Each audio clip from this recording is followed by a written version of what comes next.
शांति देवी एक बुजुर्ग महिला थीं, जिन्हें उनके बेटों ने एक वृद्धाश्रम में डाल दिया था।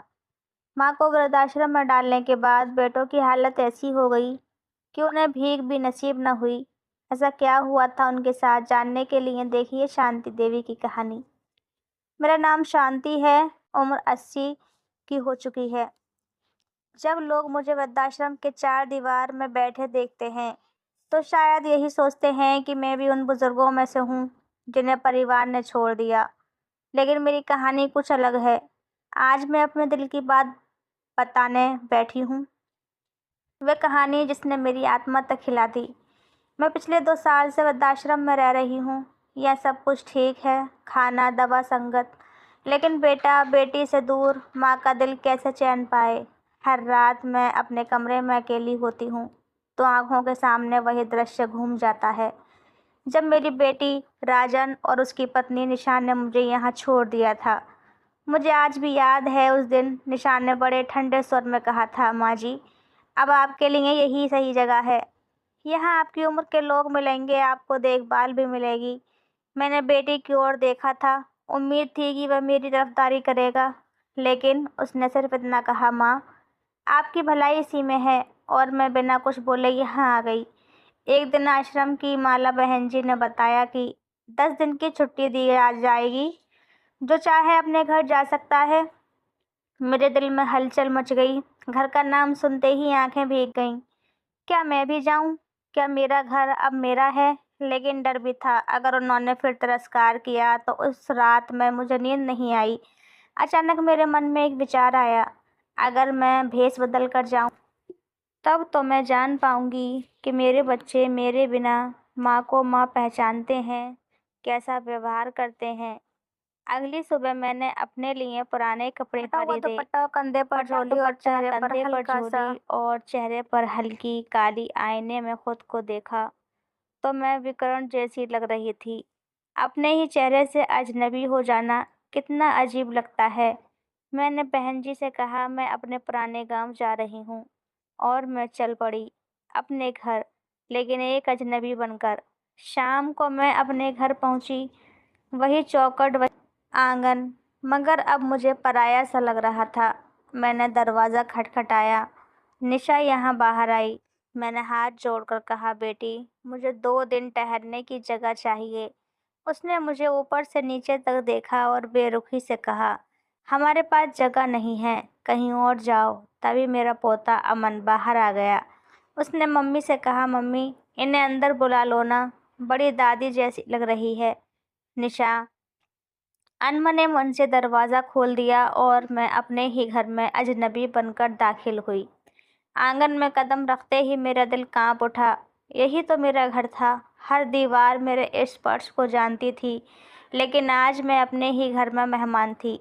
राजन ऑफिस से लौटा। उसने मुझे अजनबी समझकर से लाया। छोटा बेटा अनीस तो मुझे देखना ही नहीं चाहता था।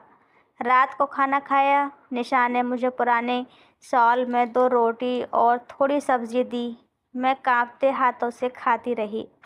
आंसू गिरने ही वाले थे, लेकिन खुद को रोक लिया। 3 दिन तक मैं यूं ही रही। दिन में घर का काम करती, पोते को कहानी सुनाती, लेकिन निशा को ये सब अच्छा नहीं लगता। एक दिन मैंने उसे बड़बड़ाती सुना, आजकल लोग मुफ्तकारों को घर में जगह दे देते हैं। पता नहीं कौन है, क्या मंशा लेकर आई है। मैंने सिर झुका लिया। पर सबसे बड़ा झटका तो मुझे तब लगा जब एक शाम में राजन और अनीस आपस में बात कर रहे थे।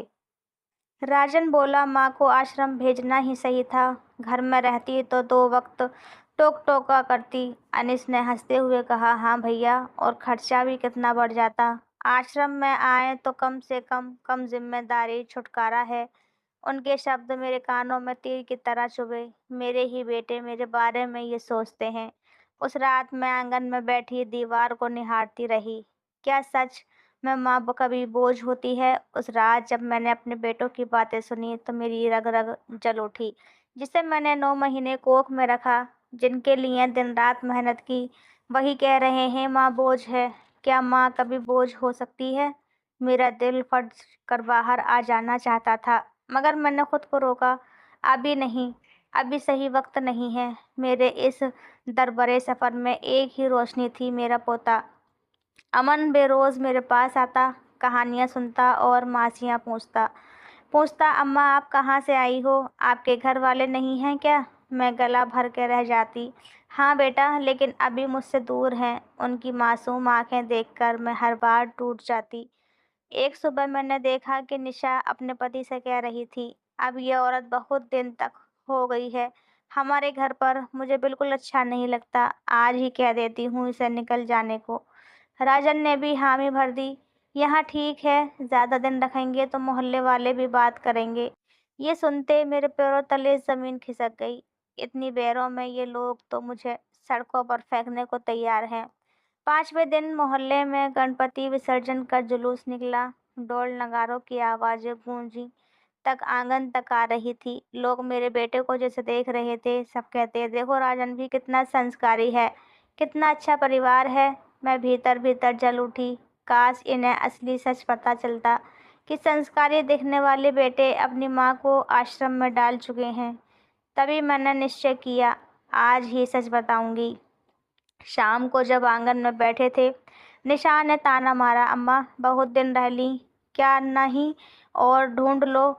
मेरे भीतर का ज्वालामुखी फट पड़ा। मैंने दुपट्टा हटाया, चेहरे की काली एक पोंछ डाली और कांपती आवाज़ में कहा, ढूंढने की बात सही कह रही हो निशा, पर ध्यान से सुनो। देखो, जिस औरत को तुम अजनबी समझ रही हो वह औरत कोई और नहीं, तुम्हारी सास सरिता है।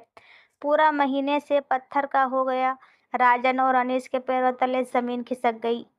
माँ का चेहरा पीला पड़ गया। मेरा अमन तोड़कर मेरे गले लग गया। दादी, आप भेष बदल कर क्यों आई? मैंने रोते रोते कहा, हाँ बेटा, मैं तुम्हारी दादी हूँ। सोचा था आज छुट्टी मिली तो अपने घर लौट चलूँ, मगर डर था कि मुझे स्वीकार करेंगे या नहीं। इसके लिए भेष बदल कर आई, ताकि देख सकूं कि मेरे बच्चे मेरे बिना पहचाने कैसे व्यवहार करते हैं। और आज मैंने सब देख लिया। मैंने राजन अनीस की ओर देखा। तुम दोनों ने मुझे बोझ कहा, जिम्मेदारी से छुटकारा कहा। बेटों को क्या मोह माँ कभी बोझ लगती है? मेरी आवाज़ आंगन में गूंज रही थी। राजन रोते हुए मेरे पैरों में गिर पड़ा। माँ, हमसे गलती हो गई, हमें माफ़ कर दो। अनीस बिचकते हुए बोला, माँ, कभी सोचा भी नहीं कि हमारी बातों से आप इतना दुखी हो गई। हमें तो सिर्फ अपनी सीरत देख रहे थे। निशा भी फूट फूट कर रो पड़ी, माँ जी, मेरी सोच गलत थी, मैं शर्मिंदा हूँ। इतनी देर में शोर सुनकर कुछ पड़ोसी भी आंगन में आ गए। उन्होंने सारा मंजर देखा। किसी ने धीमी स्वर में कहा, वारे ज़माना, माँ को आश्रम भेज, बेटों ने इज्जत रखी है और अब पहचान खुली तो रो रहे हैं। उनकी बातें सुनकर मेरे बेटे का सिर और झुक गया। मैंने गहरी सांस ली और कहा, आज मैंने अपनी असली चेहरा दिखा दिया। मेरी आत्मा तक कांप गई, ये जानकर कि मेरे बेटे मुझे बोझ मानते हैं। अब मैं वापस उसी आश्रम में लौट जाऊंगी। वहाँ कम से कम लोग सच्चे हैं, अपना दर्द समझते हैं। मेरी बातें सुनकर सब दिल दहला गए। राजन रोते हुए मेरे पैरों से लिपट गया, नहीं माँ, अब हमें मत छोड़ो, ये घर आपका है, हम तो मेहमान हैं। अमन मासूम आंखों से बोला, दादी, मैं आपको कभी दूर नहीं जाने दूंगा। मैंने पोते को गले से लगाया और कहा, ठीक है, मैं यहीं रहूंगी, मगर याद रखो बेटा, माँ बाप को तिरस्कार दूंगी तो कल तुम्हारे बच्चे भी यही सीखेंगे। उस दिन से मेरे घर का मोह बदल गया। राजन और अनीस ने मुझे अपना सचमुच सबसे बड़ा सम्मान देना शुरू किया। निशा भी सचमुच बदल गई, लेकिन मेरे दिल पर जो चोट लगी थी वह निशान हमेशा के लिए रह गया। आज जब मैं ये कहानी सुना रही तो मेरी आंखों में आंसू बह रहे थे। माँ बाप का अपमान करने से बड़ा कोई पाप नहीं और उनकी दुआ से बड़ा कोई आशीर्वाद नहीं। दोस्तों, ऐसा क्या हो जाता है कि जब माँ बाप बूढ़े हो जाते हैं तो उसे वक्त उन्हें पहले सबसे ज़्यादा अपनी औलाद की ज़रूरत होती है और इस वक्त हम उन्हें वृद्धाश्रम छोड़ देते हैं।